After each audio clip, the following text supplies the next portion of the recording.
How to make a white cake with simple syrup and vanilla buttercream frosting.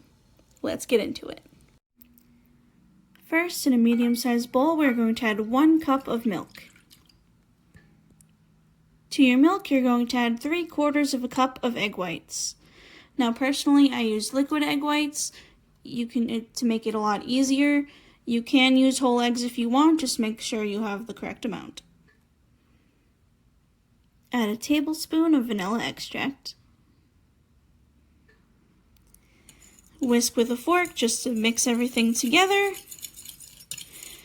And put this in the fridge until we're ready to use it. In a second medium to large size bowl, we are going to add 2 cups plus 2 tablespoons of cake flour. To our flour, we're going to add 1 tablespoon of salt and a tablespoon of baking powder. Whisk gently just to combine everything a little bit and set it aside till we're ready to use it. Now, in a bowl of a stationary mixer fitted with a paddle, you're going to add 1 cup of shortening plus 2 tablespoons of shortening.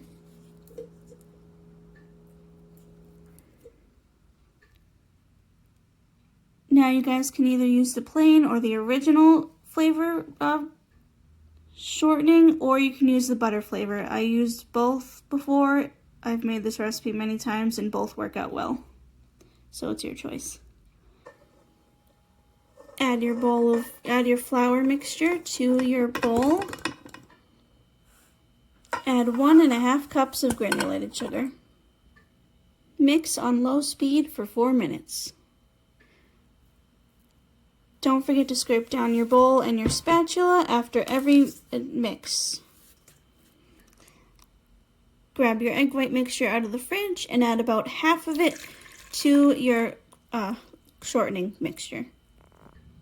Mix on low speed for 4 minutes. Don't forget to scrape down your paddle in your bowl and add the rest of your egg white mixture.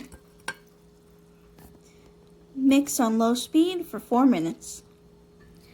Now that our batter's done, don't forget to scrape down your bowl and grab yourself some cake pans. If you don't have wax paper, you definitely want to spray your cake pans with cooking spray and sprinkle a little bit of flour on the bottom to make them non-stick.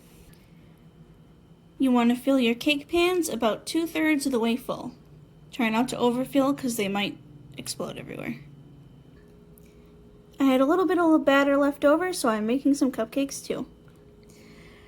Now for your cakes, you want to bake them off at 350 degrees for about 35 to 40 minutes or until a toothpick inserted comes out clean.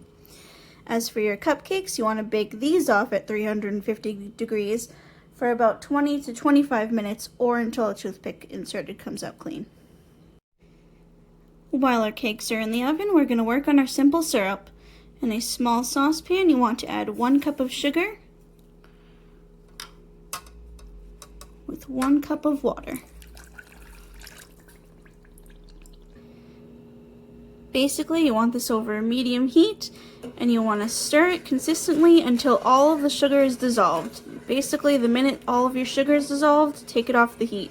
We're not making caramel, so you do not want this to boil or simmer, and we're definitely not making candy. Once you've got a nice clear liquid that basically looks like water again, take it off the heat. Now technically at this point your simple syrup is completely done, you just have to wait for it to cool down.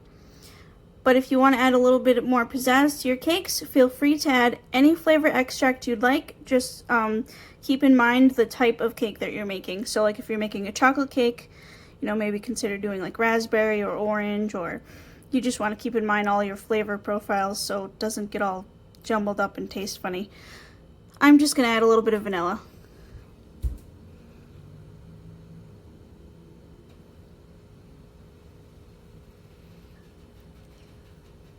Mix your extract in well, and then like I said, just let this sit until it is completely cooled down.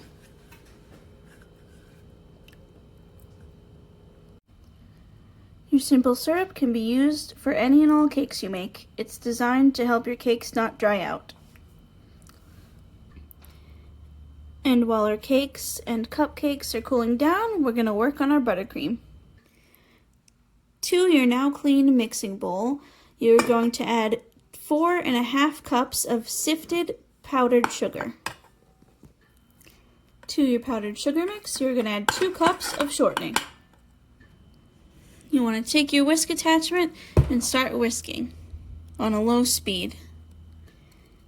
While you're whisking, you want to slowly pour in a little bit of liquid egg whites as you mix in. There's no particular measurement, simply because you keep pouring a little bit in at a time until you get the consistency you want.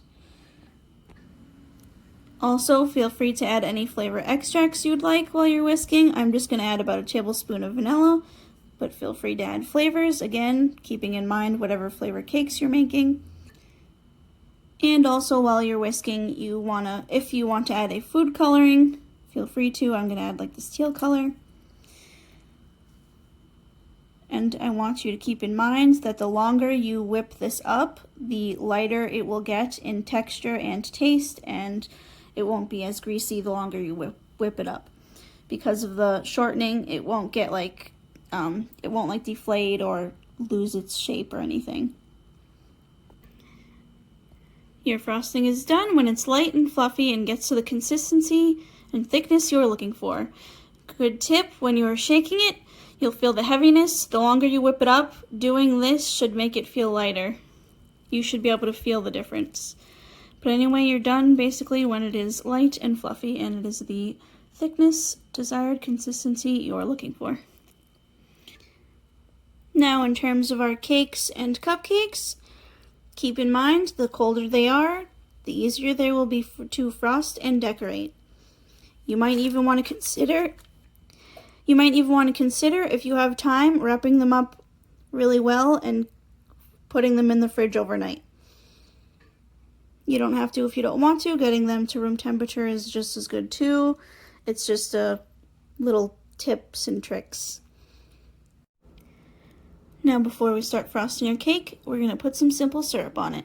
This helps keep your cakes nice and moist. Grab your brush, grab some syrup, just brush it on top. Simple as that. You can use this for any and all cakes to keep them from drying out. Let your cake dry for a minute just to let the liquid soak into the cake. Now, when your cake is ready, grab your frosting. I suggest starting off with about 1/2 cup per layer of frosting, per layer of cake. Spread your frosting in one nice even layer. And as always, flip your second layer or your top layer of cake on its upside down for an always even smooth top. Grab your simple syrup one more time and cover the top as well. For the top and outside layers, you want to start off with about a cup of frosting.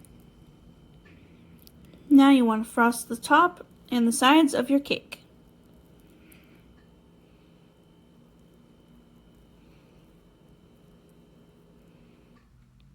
And now we're going to pipe some rosettes on the top. I put large rosettes on the cupcakes too. Enjoy!